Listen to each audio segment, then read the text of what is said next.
Dekarbonisasi industri menjadi kunci dalam transisi menuju ekonomi rendah karbon guna mewujudkan pembangunan ekonomi berkelanjutan. Namun sejumlah tantangan pun muncul dalam upaya mencapai target netral karbon. The Big Idea Forum kali ini akan membahas lebih mendalam apa saja tantangan dan upaya yang bisa dilakukan untuk mewujudkan dekarbonisasi industri untuk mengejar target zero emisi tahun 2050 mendatang.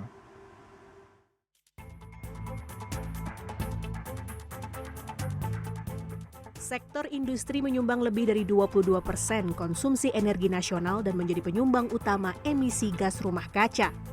Jalan menuju net zero emissions tak bisa dilepaskan dari transformasi sektor industri. Dekarbonisasi industri bukan sekadar solusi iklim, namun fondasi ekonomi Indonesia yang baru.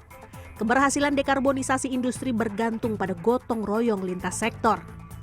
Decarbonizing Industry, Building the Future of Sustainable Economic Transformation ini menjadi tema utama dalam CNN Indonesia The Big Idea Forum pada Jumat siang. Melalui topik yang dibahas dalam forum TBIF kali ini, para pembicara berkonsentrasi membahas upaya untuk mewujudkan dekarbonisasi industri dan mencari solusi dari sejumlah tantangan yang muncul dalam upaya mewujudkan net zero emission tahun 2050 mendatang. Wakil Ketua Komisi 7 DPR RI, Rahayu Saraswati menekankan kerjasama semua pihak dalam mewujudkan upaya dekarbonisasi industri.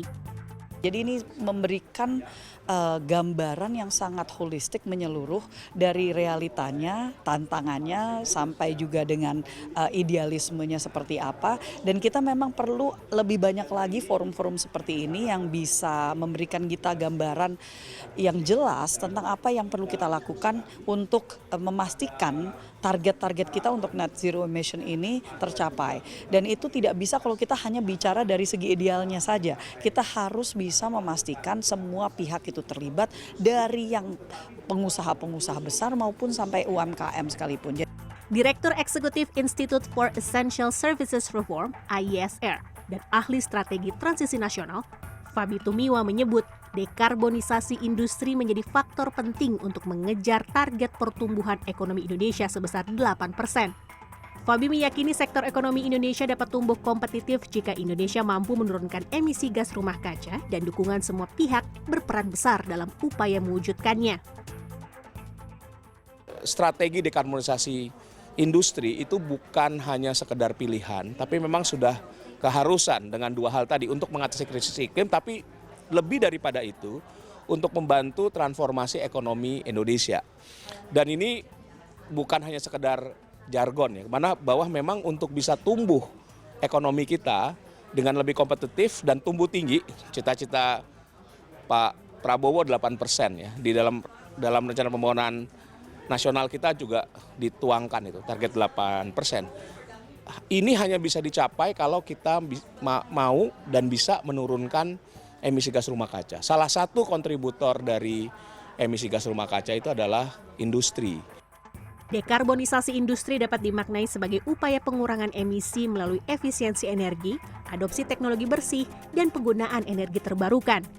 Pemerintah melalui Kementerian Perindustrian, DPR hingga Asosiasi Industri kini tengah mendorong percepatan adopsi teknologi rendah karbon. Namun sejumlah hal mulai dari pembiayaan, kesiapan teknologi hingga perlindungan tenaga kerja di sektor terdampak menjadi tantangan yang butuh segera dicarikan solusinya. Dipandu jurnalis senior Desi Anwar, pembahasan topik Decarbonizing Industry, Building the Future of Sustainable Economic Transformation menghadirkan 5 pembicara penting, yaitu Rahayu Saraswati, Wakil Ketua Komisi 7 DPR RI, Apit Priyanugraha, Kepala Pusat Industri Hijau Kemenperin, Fabi Tumiwa, Direktur Eksekutif IESR, Sinta Kamdani, Ketum Apindo, serta Eko Listianto, Direktur Eksekutif Indef. Sufiani Tanjung, Andriawan Saputra, Jakarta.